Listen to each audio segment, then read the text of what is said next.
ganahan mo ibalhin, maglukat na mo daan og transfer permit o burial permit sa City Health Office. Dinhi dapita nagpaabot ang mga kabanay sa mga mitaliwan nga gitakdang habwaon ang mga patayng lawas karong adlaw sa Municipal Cemetery sa Sitio Tuga sa Dakbayan sa Lapu-Lapu.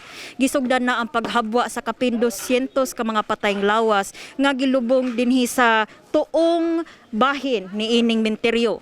Usa sa mga hingtungdan mao ang 39 anyos nga si Jamel Perry nga nagdala og gamay nga plastic container dinhi niya ibutang ang bukog sa iyang anak nga mipanaw ni atong tuig 2022. Akong plano tani ma'am ako ni kuan sa humay-humay ba. Kuan ako for river living pero dili pa karon kay mahal man kayo. Ari lang sa ani diri sa Bon Chamber ba. Ako lang gid siya ma'am arong dili lang gid siya masaglulan og lain gani kay uban na kasagaran plastic man mga lata man na. Ang paghabwa sa mga patayng lawas subay sa nagpadayong renovation aron mapun-an ang nitso sa maong samang. Gani 2/3 na lang nga land area ang nahibilin aron makumpleto ang renovation. Sa pikas bahin sa menteryo gitakda ang katukuran sa bag-ong mga nitso. Kan ato Municipal Cemetery nag-renovation ta o construction og bag-ong mga niches.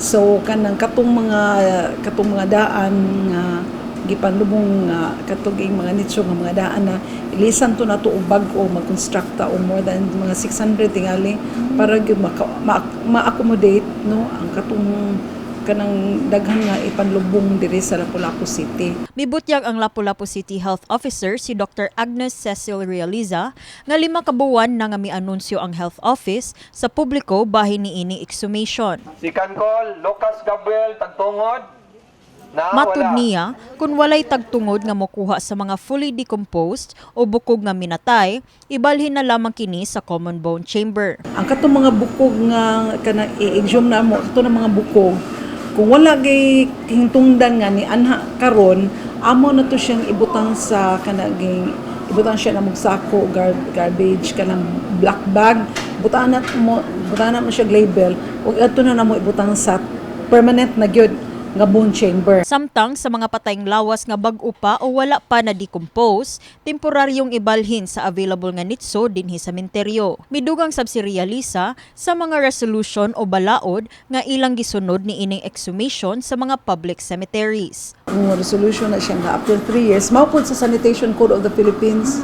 Sunod ta na base ang atong tanan resolution based gyud sa Sanitation Code of the Philippines.